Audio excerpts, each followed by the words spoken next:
Muy buenas noches, bienvenidos a este nuevo programa de Plataforma. Vamos a conversar hoy sobre temas fiscales y lo que los señores diputados están queriendo aprobar. Vamos a comentar un poco todo lo que está ocurriendo y qué es lo que va a encontrar el nuevo gobierno en caso que se llegue a aprobar todo lo que se está planteando. Por un lado, recordemos lo que hemos conversado ya en ocasiones anteriores, y es que la situación fiscal está bastante complicada.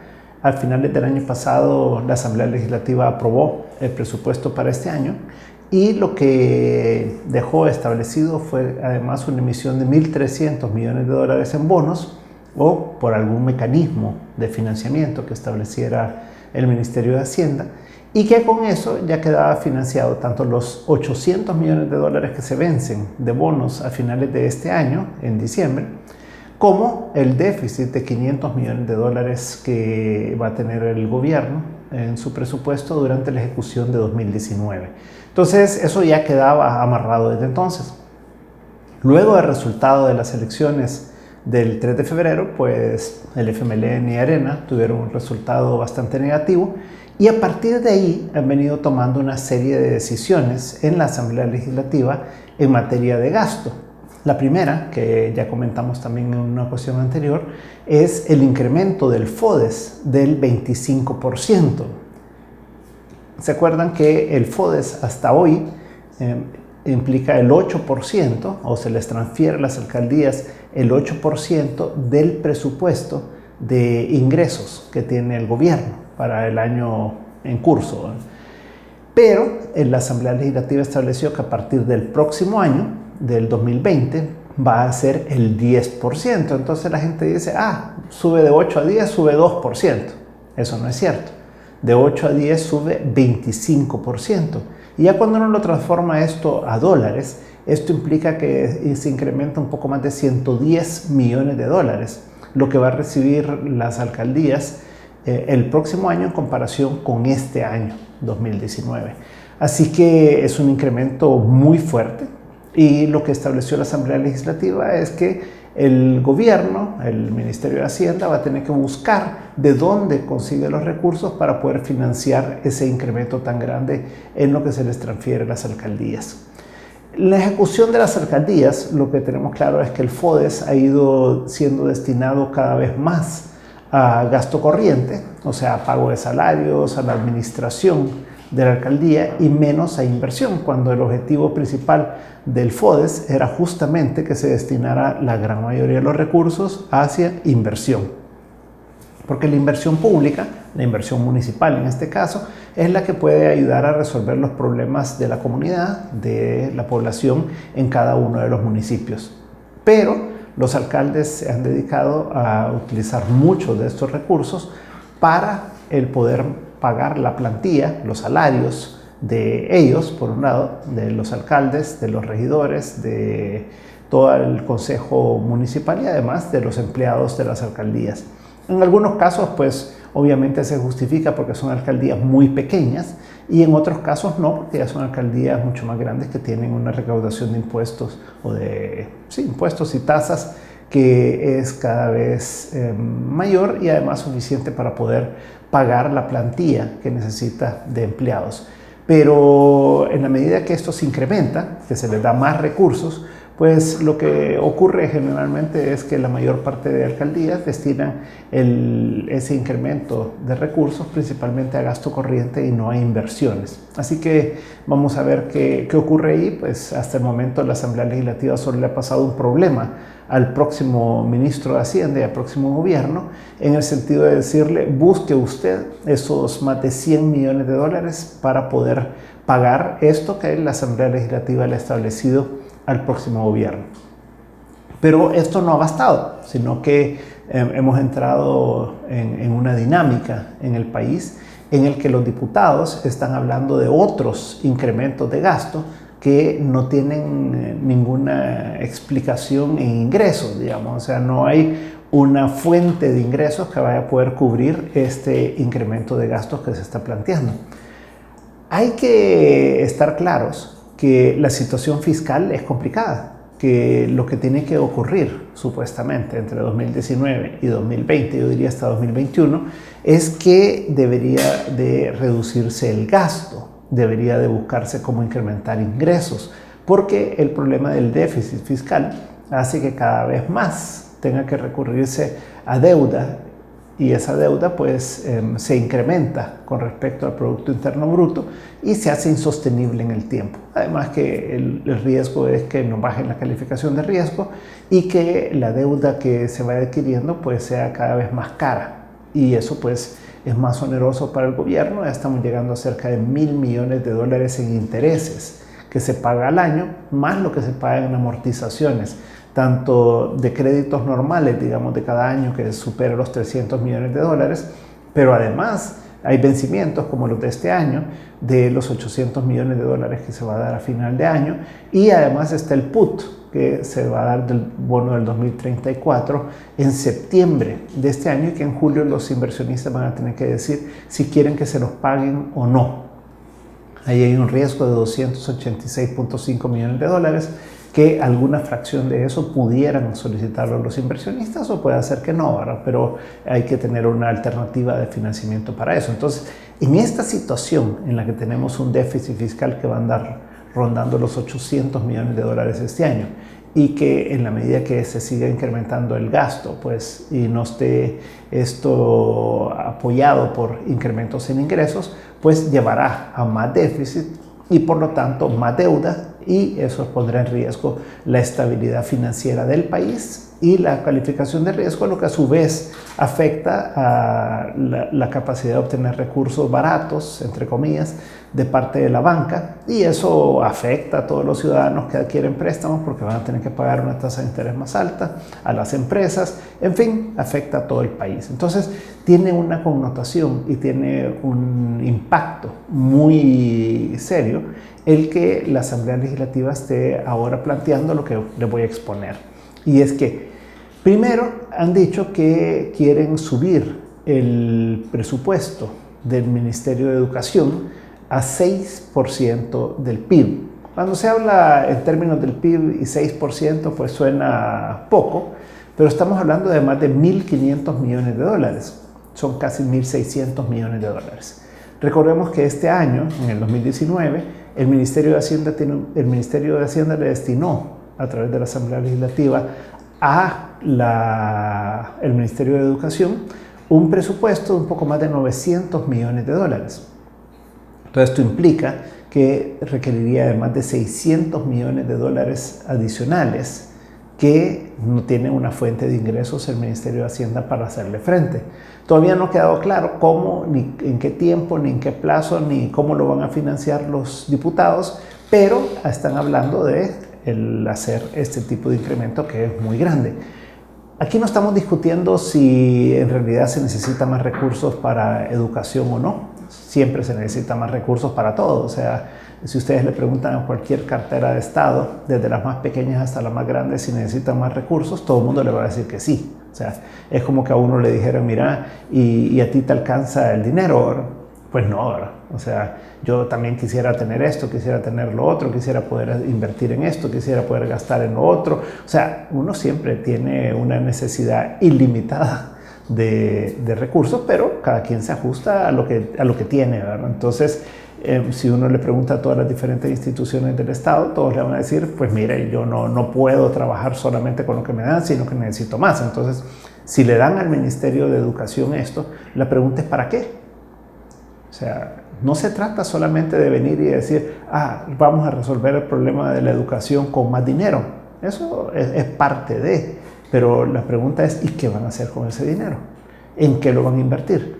¿Van a seguir contratando más maestros, digamos, para seguir trabajando en las mismas escuelas que se están cayendo, o van a seguir dando el mismo tipo de instrucción, de educación? Pues entonces no vamos a hacer nada. O sea, si aquí lo que se requiere es cambiar el sistema educativo salvadoreño, no es seguir incrementando lo mismo, porque el sistema educativo está obsoleto para los tiempos actuales, tiempos tecnológicos, tiempos de redes sociales, tiempos en los que la educación debería de ser muy diferente que lo que hemos conocido en el siglo pasado y que ha sido lo que ha estado ocurriendo en este siglo también. Entonces, mientras no haya un cambio en el pensum, mientras no haya un cambio en la metodología de cómo se educa, de cómo se preparan los jóvenes, pues entonces yo no veo para qué venir e incrementar el gasto. Ahora, si esto viene asociado a más inversión en las escuelas, en tecnología,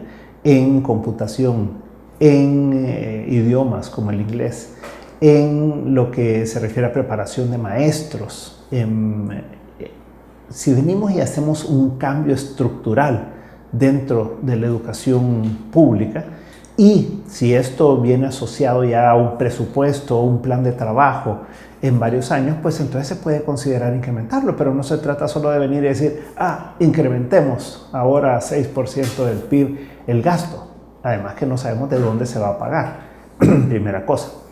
La segunda cosa que están planteando los señores diputados es que la Fiscalía tenga el 3% de los ingresos del gobierno. Todos estamos de acuerdo que la Fiscalía necesita más recursos. Ahora, nuevamente, ¿para qué? Y en la medida que se establezcan montos fijos, entonces se vuelve súper rígido el presupuesto. Y si ya tenemos que el 6% de los ingresos están destinados por constitución al sistema de justicia del país, ya tenemos que la deuda pública está implicando un poco más del 15% del total de ingresos que recibe el gobierno al año. Si además tenemos que el gasto corriente, o sea, todo lo que se refiere a salarios, a bienes y servicios que requiere la burocracia para trabajar, los intereses que mencionábamos, los subsidios, etcétera, son ya más del 80% del total del gasto. Y si le venimos a agregar más gasto corriente y si le venimos a agregar más rigidez a ese presupuesto, pues entonces lo que queda para inversión va a ser cada vez menos y eso va a llevar a que todo se vaya deteriorando en el gobierno y que además no tengamos la posibilidad de crecer más, de hacer todas las inversiones que se requieren en infraestructura, en tecnología, en todo lo que requiere el país. Y eso pues nos va a retrasar más en cuanto a nuestro desarrollo. Entonces, ese es el otro elemento que están planteando. Y adicionalmente están planteando que en el primer trimestre del año, de cada año, se le dé el bono, que se llama, a las escuelas para todo el año. Entonces, tampoco tiene lógica. O sea, si lo que tiene que irse dando es el pago mensual a tiempo, cómo se pagan todos los salarios, cómo se paga todo dentro de la administración pública. Así que a mí me parece que los señores diputados han perdido el rumbo, se han metido en un populismo, en un revanchismo político para tratar de afectar, según ellos, el próximo gobierno. Pero esto no se trata del próximo gobierno, esto se trata de todos nosotros, porque los que mantenemos al gobierno somos los ciudadanos. Entonces, si vienen y solo de un plumazo incrementan ciento y tantos millones de dólares para dárselos a alcaldías, si vienen y le incrementan 600 millones de dólares, digamos, de un solo plumazo para educación, pues entonces después van a venir y decir, bueno, ¿por qué educación y por qué no salud? Si salud también necesita otros 400 millones de dólares, digamos, inventémonos el número. Pero entonces van a venir y decir, mire, pero si lo más importante aquí en el país es resolver el problema de seguridad. Y seguridad necesita otros 400 millones de dólares, ¿verdad? Y entonces van a decir, no, pero es que el medio ambiente es más importante, porque si se sigue deteriorando el medio ambiente, entonces necesitamos otros 100 millones de dólares para el medio ambiente, ¿verdad? Y después va a venir alguien y va a decir, no, es que la defensa nacional, porque los peligros que hay, entonces necesitamos darle otros, o sea, si aquí excusas o razones siempre van a haber y explicaciones de por qué se debe de incrementar el gasto para una u otra cartera de Estado, siempre va a haber. El problema es de dónde van a salir los recursos. Y recordemos que los recursos del gobierno provienen de los ciudadanos. Por lo tanto, si la Asamblea Legislativa aprobara todo esto que estamos hablando, lo que tiene que haber es una correspondencia en incremento de impuestos o en creación de nuevos impuestos. Y eso afecta a todos los ciudadanos. Entonces, me parece muy irresponsable que los diputados solamente estén hablando de venir y repartir lo que no hay, cuando en realidad lo que deberían de estar haciendo es proponiendo medidas para reducir el déficit fiscal, que es el acuerdo que ya se tenía con la Ley de Responsabilidad Fiscal y con los organismos multilaterales y en general con el país. Entonces es totalmente contrario a la dirección que el país requiere. Lo que le toca al próximo gobierno en estos primeros años es el hacer un ajuste en las finanzas públicas. O sea, es cómo cierra y cómo reduce el déficit fiscal, no cómo lo amplía. Pero los diputados simplemente están hablando de incrementar más el gasto. Y después el ministro de Hacienda actual también presentó hace un par de días en la Asamblea Legislativa o expresó que va a presentar un requerimiento de $200 millones adicionales de financiamiento para este año 2019. Como hablamos al principio, ya el año pasado quedó aprobado todo el presupuesto del 2019 y quedó definido también la forma de financiamiento con esos $1.300 millones que se le aprobaron al Ministerio de Hacienda para que los pueda emitir y que pueda cubrir tanto lo que se vence de bonos de este año como el déficit propiamente del año. Pero ahora viene el ministro de Hacienda y dice que necesita otros $200 millones, que necesita un refuerzo presupuestario. Y le agrega que esos $200 millones ya los está negociando con el Banco Interamericano de Desarrollo para que el BID le provea esos recursos para poder pagar. Y ahí expresó en pensiones, que todavía le faltaba para pensiones, y agregó otros elementos. Las personas que conocen de pensiones, que son de Asafondos, ellos han expresado claramente que ya está financiado, que no se necesita nada adicional. Por lo tanto, no es cierto. Y por el otro lado, esos $200 millones que el BID está contemplando darle al país en todo lo que se llama el programa de apoyo presupuestario, estos iban a ser parte de los $1.300 millones. O sea, de los $1.300 millones que ya fueron aprobados, 200 se haría por esta vía con el BID y 1.100 se haría con una emisión de bonos internacionales. Pero ahora está diciendo no, esos 1.300 dejémoslo por un lado, que ya está aprobado, pero ahora prueben otros $200 millones. Eso quiere decir que el déficit fiscal subiría en otros $200 millones en este año, acercándose ya a los $1.000 millones el déficit en el 2019, si los señores diputados aprobaran eso también. Entonces, a mí me parece que aquí todo el mundo está jugando con fuego, están jugando con las finanzas públicas del país y por lo tanto están jugando con los ingresos de la población, están jugando con la capacidad que vamos a tener los ciudadanos de poder disponer de nuestro dinero libremente, ¿verdad?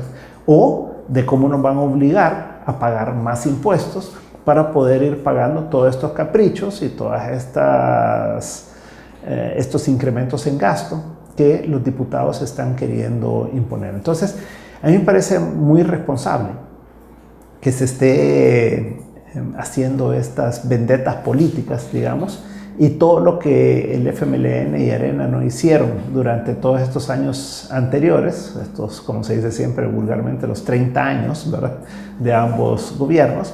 Entonces que ahora se va a hacer todo de un plumazo antes de la toma de posesión del próximo gobierno, porque tanto el FMLN como Arena juntos tienen la capacidad de poder tomar todas las decisiones que quieran dentro de la Asamblea Legislativa y el presidente de la República, siendo del FMLN, pues está dispuesto a sancionar, o sea, a aprobar todos esos decretos que le manden y eso pues implicará un problema muy serio para el próximo gobierno, pero además para la población, porque vamos a ser nosotros los que vamos a tener que pagar más impuestos para poder ir cubriendo todo lo que estos señores están queriendo aprobar. El llamado es a la sensatez. Yo creo que no podemos seguir en este camino. Tenemos que volver a la responsabilidad fiscal. Recordemos que existe una ley de responsabilidad fiscal que lo que ha tratado de establecer justamente es que no importa quién sea el gobierno, si sea de un partido de izquierda, si sea un partido de derecha, si sea un partido de centro, si no tenga ideología, o sea, no importa si el país es el mismo, el gobierno es el mismo, los ciudadanos somos los mismos. Entonces, lo que tiene que haber es que se cumpla esa ley de responsabilidad fiscal que los señores diputados han aprobado. Ahí están las condiciones, ahí está todos los parámetros que se establecieron. Entonces no pueden venir ahora a salirse de todo esto solo porque como ellos ya no van a gobernar, como ya es problema de otro. No, es que no es problema de otro, es problema de los ciudadanos. Bueno, entonces, ojalá que puedan entrar en razón los señores diputados. Queda un poquito más de un mes para que tome posesión el nuevo gobierno, y si esto es un presagio de lo que viene, pues creo que vamos a tener problemas muy importantes en el país en un futuro cercano, y esto va a llevar a una calificación de riesgo peor para el país, y puede llevar en un momento a un impago, pues, porque en la medida que todos estos gastos se incrementen, en la medida que se obligue al gobierno a hacer frente a este tipo de obligaciones, entonces es posible que tengan que dejar de pagar otras obligaciones, y esas pueden ser deuda externa, y eso puede llevar a problemas como los que vivimos en el 2017 y 2018 en el país. Así que ojalá que entren en razón, ojalá que haya un cambio de actitud en la Asamblea Legislativa y que se mantengan dentro de los parámetros de la Ley de Responsabilidad Fiscal, que es algo que se ha hablado, que se ha conversado y que todos estamos claros que se debe de respetar. Muchas gracias por habernos acompañado esta noche, y nos veremos la próxima semana si el Señor así lo permite. Muy buenas noches.